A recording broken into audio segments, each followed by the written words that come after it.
got a gift, son. It's in your blood. My dad always told me that nothing can distance you from God's love. And boy, I tried. Preacher boy. Just trying to start over, you know? I don't think they allow my good friend Jack Daniels in church. You're my best friend. I need you.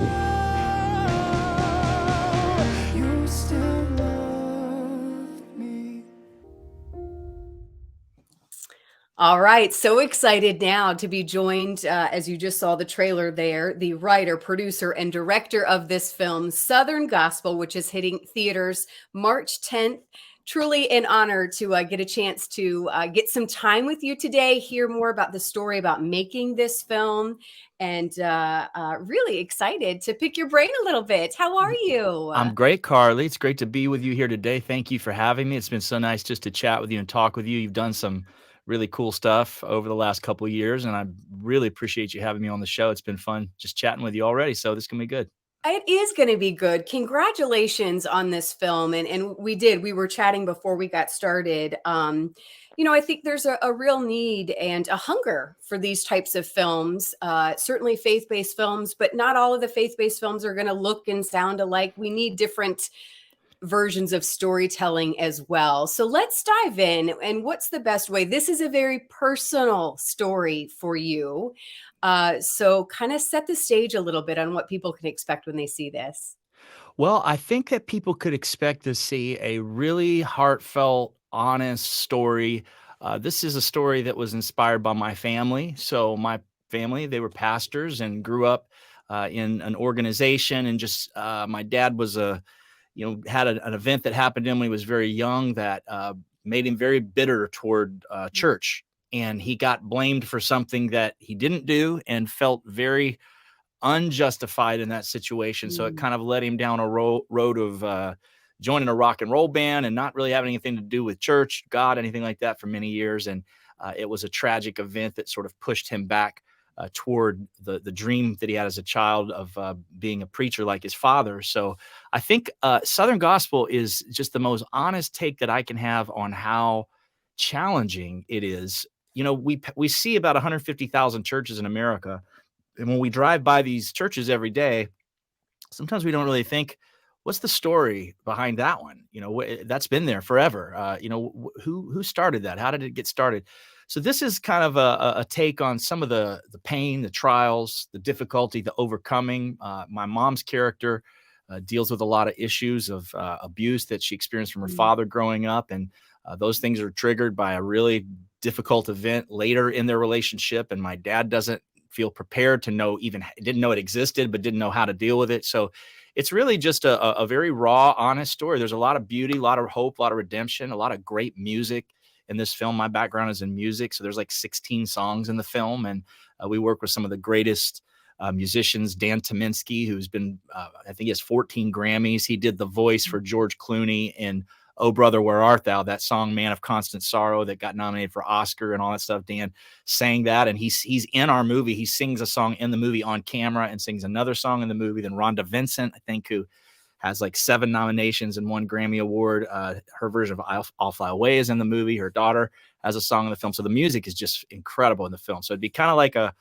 Walk the Line meets The Apostle type feeling for a movie, if you're wondering what Southern I Gospel love is it. going That's the for. perfect description.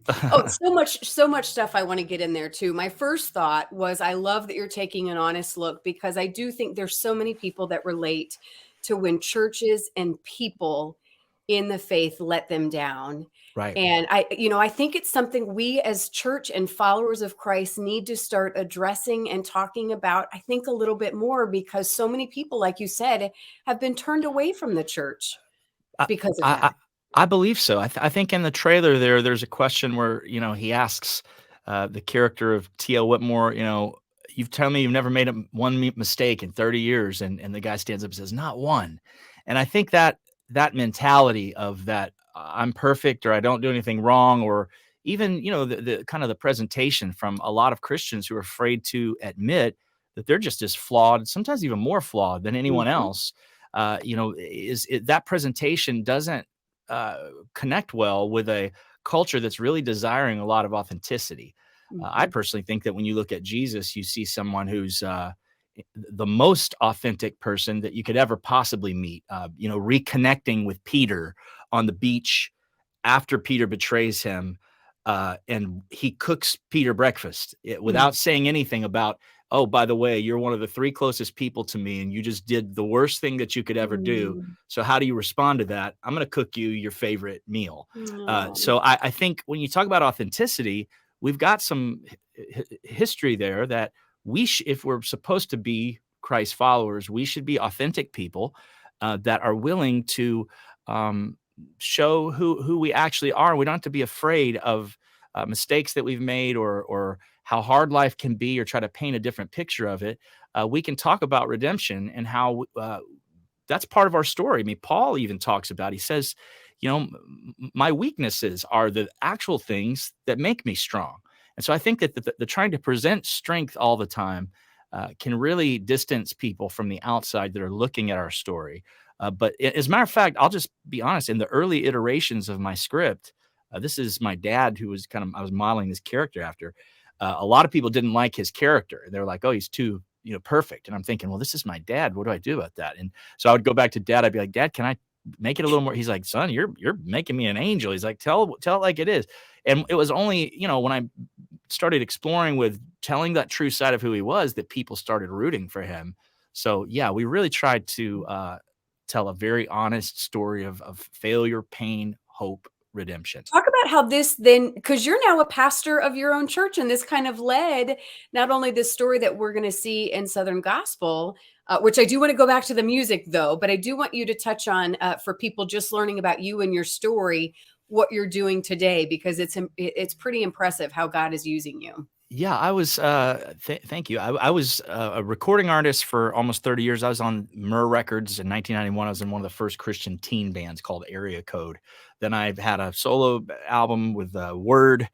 Made music for a long time. Then I started working with my parents and became an associate youth pastor. And I think like 13 or 14 years ago, my wife and I took over as the senior pastors at our church, and always have done productions and films and short films and plays and things like that to connect with people. And one of the ones that I did became such an elevated kind of production with professional cameras and all those things that really just kind of opened the door for us to start telling different kinds of stories. And my church has been a part of this the whole time. So this is something that we do together, and my whole church family at City of Life has been a big part of the process. So I love doing all of that stuff. So how do you then get connected? I mean, I guess because of your connections through the music industry, and then kind of walk me through, you have some big names that people I think are going to, when they see this film, recognize them. One of the actors is in Outer Banks, one of the biggest hit shows Yeah, on Gary Netflix. Weeks. Yeah, Emma Myers in the hit show Wednesday. So you've yeah. had a lot of people sign on to this project. How was that? Well, one of the ways that happened is we had a great, budget for the movie, and what some people believed in the film to give us a budget, and we just hired the best, Hollywood casting directors that are out there, and we almost everyone that you could think of that's been in a big movie since Southern Gospel, which was filmed in 2020, tried out for Southern Gospel, and we saw all of their audition tapes. We were looking for very specific people in our two leads, in Max and Caitlin, that were singers, great singers that could also convey the dramatic aspects of what we wanted. And so that we saw everyone. So we had just the best in the business at almost every position that you could imagine in the film. So the quality of what we did was very important to us to tell the story in an excellent way. Now, when I hear the term Southern Gospel, as the title of the film, I think of Southern Gospel music. So No, the term is definitely a loaded term for people that, I mean, my parents were evangelists growing up in the 70s and 80s, and I was in over 300 churches a year singing Southern gospel music with my family. I mean, like more traditional Happy yeah, Goodman, stuff like that. Traditional Southern gospel, Kingsman. That was kind of the foundation for the music that we did in this movie, and I think it's a little bit of a play on words. You'll hear very traditional Southern gospel at certain points with real bluegrassy versions of "I'll Fly Away," things like that. But I think it's really more of a term for that. The character grows up in the South, in Birmingham. The movie is set in Birmingham, and it's kind of a the truth will set you free kind of story. So it is a little tongue in cheek, Yeah. the title. It's not like going to Gaither Homecoming or something. Right. And I mean, it's not it's not what it's that. about. Yeah, it's a little Yeah. nod to that for sure. We definitely respect that genre. What's next for you? What's I'd imagine this has got to inspired you. I can't imagine being a writer and stopping here. I'd imagine this is just encouraging the dream for Well, you. it is definitely encouraging. I think this is my first feature that I've ever done, and I loved the process. I shot it during COVID, and I've heard that's the hardest. Like that, I started out with the hardest thing you could ever imagine. So the other ones will be, comparatively easier. But I am looking forward to making more films. But honestly, I think, Carly, that I just want to make an impact in whatever arena I'm in. If I'm just doing my job at church, connecting with people. If I'm at Walmart, on an errand or something, or making a film or making a song, I just want to be as encouraging to people as possible, do the best that I can to make a difference. I know that sounds like a cheesy thing to say, but No, that's where I am. It's like, it God, really I is. don't need to know the will 10 years from now. Just I today, really mean that. I do want to do other films, but I don't really necessarily put that at a higher premium than what I'm doing today here at my house. I got a day with my family here. So I just want to make the best impact that I can make, whatever I'm doing. Whatever is placed in front of you today. I love Yes, that, ma'am. though. That's authentic, and I think we can appreciate that. Well, Jeffrey A. Smith, again, truly a pleasure to sit down with you today. Congratulations. We wish you all the best on the release of this movie, and it's going to be exciting to see where it goes from here. Thank you so much, and I wish you continued success. You're doing a great job. I'm a big fan of what you're doing, and keep it up, okay? All right. Thank you. All because of your love.